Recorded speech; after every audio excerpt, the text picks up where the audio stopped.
Welcome back to Turkey Talk, brought to you by the Wild Faith Podcast. Got my co-host Luke Timmons with me here today, and it is a beautiful day, and we're one day closer to turkey season.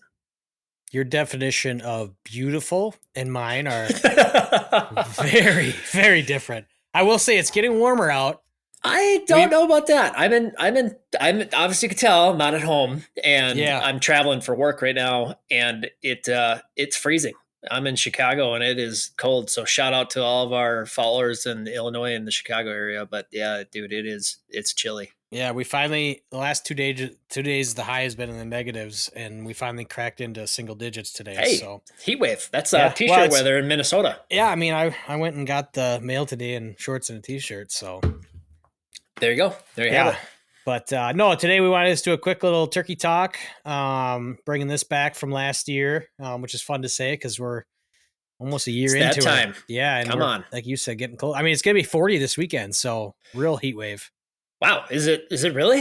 Yeah, it's gonna be like high 30s, mid low 40s. So Now, if we can get about 3 days of that where we live in central Minnesota, there's a chance I might be able to finally do some shed hunting. We've been trampled with snow for the last 2 months, so yeah, it's been a rough couple weeks here for weather, but we're coming on the backside of hopefully winter and rolling into spring. But today we wanted to talk real quick about woods versus field setup. So Evan, I'm going to just kind of go through that with you and see kind of do it. What your thoughts are. So just give me really quick the pros and cons of hunting in the woods.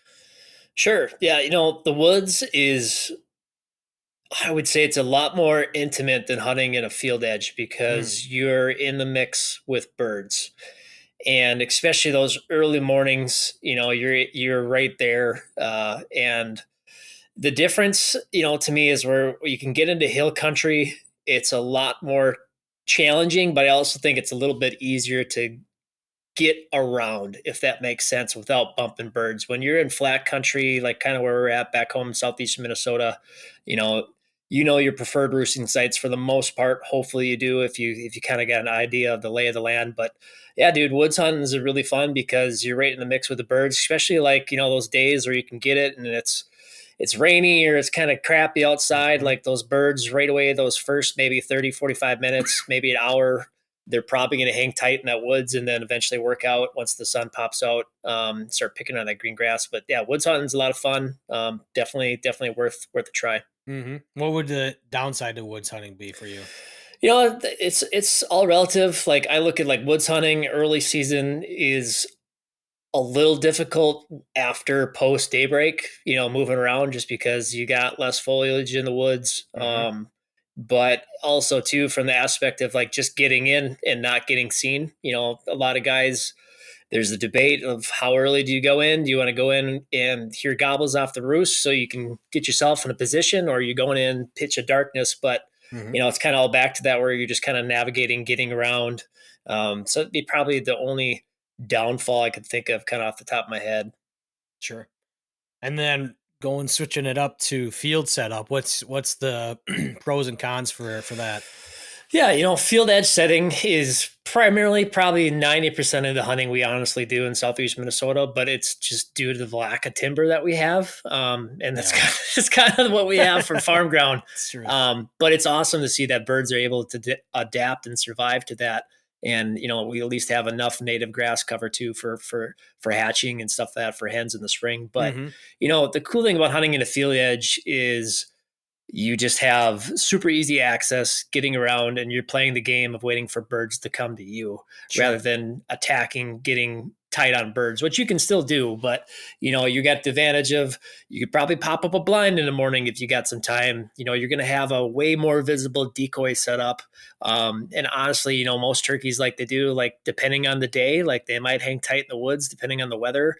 But most case scenarios, even if it's raining, sometimes birds are going to be out in the middle of the field, and that typical time frame of 30 45 minutes after post daybreak, getting into that strut window of where birds kind of break off and they're out sunning themselves in the field. Like I think it's just your best advantage to, especially if you're running a decoy spread, of getting your decoy seen, kind of correlating that calling sequence that you're doing with those visual cues that really set birds off. Sweetness.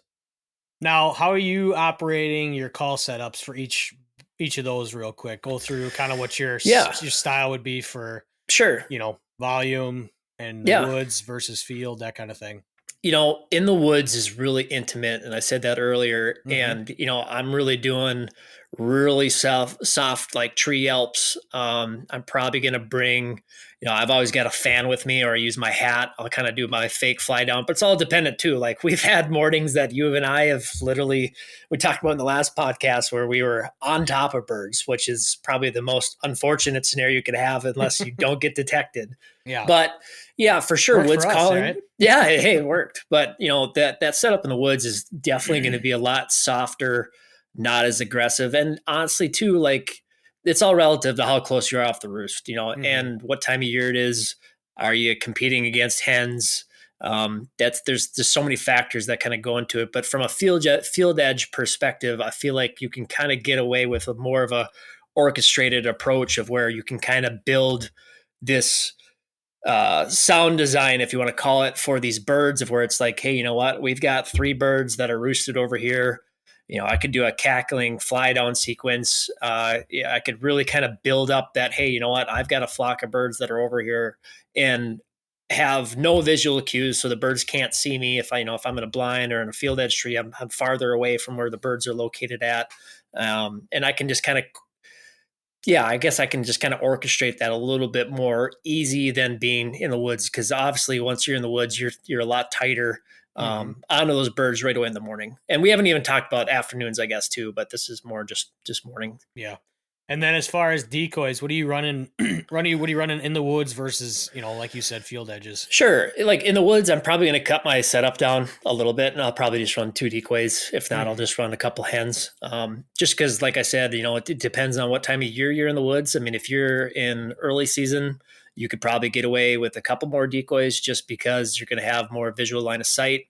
That might be running a feeding hen, that might be running a half cuts, half quarter strut Jake, maybe a full strut Tom. It just kind of depends what they're playing with. And another thing with calling too, and people don't, I know a lot of people do this, but maybe a lot of people might not know, is turkeys go off of visual, or not visual, other cues outside of calling, like Mhm. scratching the ground, feeding sounds, those little like intimate sounds that you might not be able to get if you're on a field edge, that they're not going to hear that like you're in the woods. Mhm. But I'm probably simplifying my setup tremendously if I'm in the woods compared to a field edge. Like early season field edge, I might run anywhere from 4 to 6 decoys. I might run two or three. Just all kind of depends on how many hands are on deck hunting with us. If it's we got two people or three people, or if it's by myself and I'm carrying camera gear, I'm carrying my turkey vest and all that stuff. Yep. So that's all kind of relative. But definitely, if I'm on a field edge, probably doing a little bit more of an elaborate setup. And this is another thing too. Like turkeys have a preferred area when they get into field edges of where they like to go. Kind of like deer, like that corner pocket of a field edge. So do turkeys too, and they also they're they're prey, and they act like prey do, and they try Right. to optimize their situation so they can get on high ground. They can get in spots where they know there's less predation potential opportunities. So definitely, like those corner field edges or those points are usually good spots to kind of be. And sometimes you'll get it where it's off a point edge of where those birds, maybe they're coming up a hill draw and they're coming out to that field edge. There's a certain sweet spot that they, just like deer, there's certain paths that turkeys usually like to follow too. Sure. And then last one here is what is your talk to it a little bit about, movement and concealment on both of Mm-hmm. those, like how to stay hidden, when to move or not, kind of based on, whether you're in the woods or on the field. Sure. Yeah.